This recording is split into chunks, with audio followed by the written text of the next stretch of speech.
Marie et ses amis poètes vous proposent aujourd'hui Marie Lecœur. Née Ravenel le 21 août 1811 à Rotauville et morte le 8 mars 1893 à Fermanville, est une poétesse française. Fille de cultivateurs nés au moulin familial de la Coudrairie, Marie Ravenel fut mariée très jeune, avant l'âge de 18 ans. Grâce à la sûreté de son goût et à la persévérance de ses efforts, elle réussit, malgré les soins absorbants de son ménage, à satisfaire son penchant pour la poésie et à se distinguer au rang des poètes normands. Entourée de 3 enfants, la meunière se décida, sollicitée par quelques amis, à publier en 1852 un premier volume de ses vers caractérisés par un sentiment très vif et très intime de la nature. Et voici maintenant les échos de la Toussaint. Oui, j'aime à prier seul autour de ces poussières. J'aime ces croix, ces vieux cyprès. Que d'âges disparus de familles entières attendent le réveil entre ces murs sacrés. J'aime lorsque mes jours sont noyés de souffrances, de maux intérieurs, cruellement sentis, à chercher sans témoin le calme et l'espérance, auprès des miens qui sont partis. J'ai le culte des morts. Pour eux, mon cœur supplie avec grande compassion, échelle de Jacob, la charité relie. Aux pleurs du pénitent, les pardons de Sion. Ce dogme précieux berça mon premier âge. J'en écoutais si bien les larmoyants récits, et j'offrais ma prière avec tant de courage pour tous ceux-là qui sont partis. Ces beaux jours sont bien loin, les leçons maternelles sur la route ont fructifié. Et l'office des morts ont formule si belle, dans l'ombre bien souvent de mes pleurs fut mouillée. C'est que depuis longtemps, sans laisser nulle trace, ceux qui sur leurs genoux me l'apprirent jadis, sous mes yeux, tour à tour, sont allés prendre place parmi ceux-là qui sont partis. Murmure inconnu, fraîche et timide haleine, qui circulait dans ces rameaux. Seriez-vous excité par les ailes d'ébène de l'ange qui préside à la paix des tambours? Souffle mystérieux qui remue ces plantes, qui frissonnez sous l'herbe, êtes-vous des esprits? Dites-vous en secret des choses consolantes à tous ceux-là qui sont partis. Pauvres fleurs qui naissaient si riantes, si pures, dans la demeure des défunts, attirez le passant parmi ces sépultures, qui mêlent une prière à vos chastes parfums. Vous, larmes du matin, qui tombez des feuillages, l'une après l'autre, au sein de ces gazons bénis, puissent vos bruits légers être autant de suffrages pour tous ceux-là qui sont partis.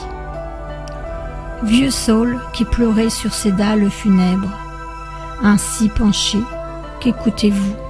Ces morts gémissent-ils dans l'horreur des ténèbres? Inclinez-vous encore, implorez avec nous. Et vous, petit oiseau, qui chantez dans ces lierres, joyeux, insouciants, en bâtissant vos nids, que vos gazouillements soient d'ardentes prières pour tous ceux-là qui sont partis. Loin, bien loin du pays, des milliers de nos frères sont morts au milieu des dangers, frappés en divers temps, de diverses manières. Ils dorment çà et là, sous des cieux étrangers. Chers absents, quel que soit le siècle et la distance, foudroyés à la guerre ou dans l'onde engloutie, nous vous comprenons tous au temps de l'assistance. Parmi ceux-là qui sont partis, et d'écueil en écueil, chassés par les marées, que de malheureux inconnus sont venus tour à tour de toutes les contrées, s'échouer sur nos beurs, cadavres froids et nus, nulle amie n'a prié sur leur tombe de sable, où le flot cherche encore leurs pauvres os blanchis. Dieu veille leur donner la vie impérissable à tous ceux qui sont partis. Beffroi qui d'heure en heure égrène dans l'espace ton lugubre avertissement, frappe l'attention du voyageur qui passe, pénètre tout son cœur d'un puissant sentiment, afin qu'en entendant la syllabe argentine, parmi les soins du jour, parmi la paix des nuits, il offre une supplique à la bonté divine pour tous ceux-là qui sont partis. Église qui fêta le jour de leur baptême, par des carillons si joyeux, tu les as déposés dans le dortoir suprême. Nourris du viatique et parés pour les cieux, soutiens mon humble foi, qu'elle soit pénétrante, tandis qu'à deux genoux, au pied du crucifix, j'offrirai le tabac à la Vierge souffrante, pour tous ceux-là qui sont partis. Mon coup de cœur aujourd'hui est Thierry Timilot Montgaillard. Né le 24 juillet 1954, sa ville d'origine, Saint-Paul-de-Fenouilles, habite à Perpignan. Timilot aime s'exprimer en alexandrin. Sa métrique est très variée. Sa poésie s'exprime en une langue assez riche en comparaisons et images. Elle nous frappe par leur naturel et leur simplicité. Elle éclose spontanément sous la plume de Timilot, comme une image aussi originale que juste. La poésie est devenue par ses codes trop difficile à écrire. Même s'il apprécie cette discipline, il serait peut-être temps pour lui de se débarrasser de ses pièges, pieds, rimes, etc. Mais il n'ose pas, car dans sa tête, il l'écrit et la pense comme une partition de musique qu'il jouerait ensuite à haute voix. Mais il est intimement convaincu, l'ayant ressenti lui-même, qu'elle vous permettra, dans un bref moment de votre vie, de communier avec ce qu'un être humain peut avoir de plus noble et de plus secret, son âme. Et voici maintenant, je ne désire plus rien, car j'ai déjà pris congé de moi. Ma rime ne sera pas qu'un cri de détresse. Mon Dieu, je viens vers vous en qui je ne crois plus. Tant j'ai besoin d'amour aux portes de la vieillesse, vous qui comprenez tous ceux qui n'en puissent plus. Combien sommes-nous à prier dans ce désert pour que son vent assèche nos larmes et nos berces. Un refuge illusoire serait ce paradis offert à nos cœurs que mille douleurs transpercent.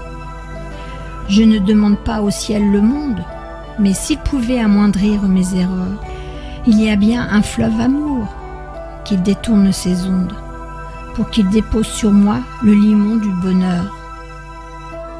Dites-moi où en suis-je de mon séjour sur terre. L'hiver qui approche n'a pas mon consentement. Jeune, j'ai langui de vieillir. Sexagénaire, oui, j'aimerais bien rajeunir maintenant.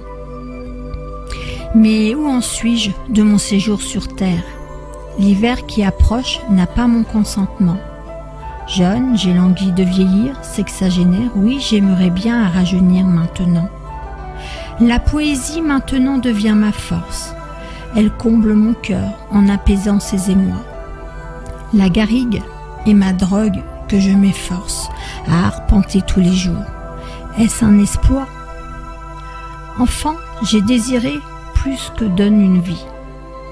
Mais avec des poches trouées, comment faire pour inverser le sens habituel de la pluie et ainsi ensoleiller mon tendre hiver? J'ai la sérénité d'être sans espérance. Je ne désire rien, j'ai pris congé de moi. Je n'écris que pour sublimer mes souffrances. Et si je fais bien mon âge, c'est déjà un exploit. Marie et ses amis poètes vous remercient et vous donnent rendez-vous mercredi prochain. Au revoir.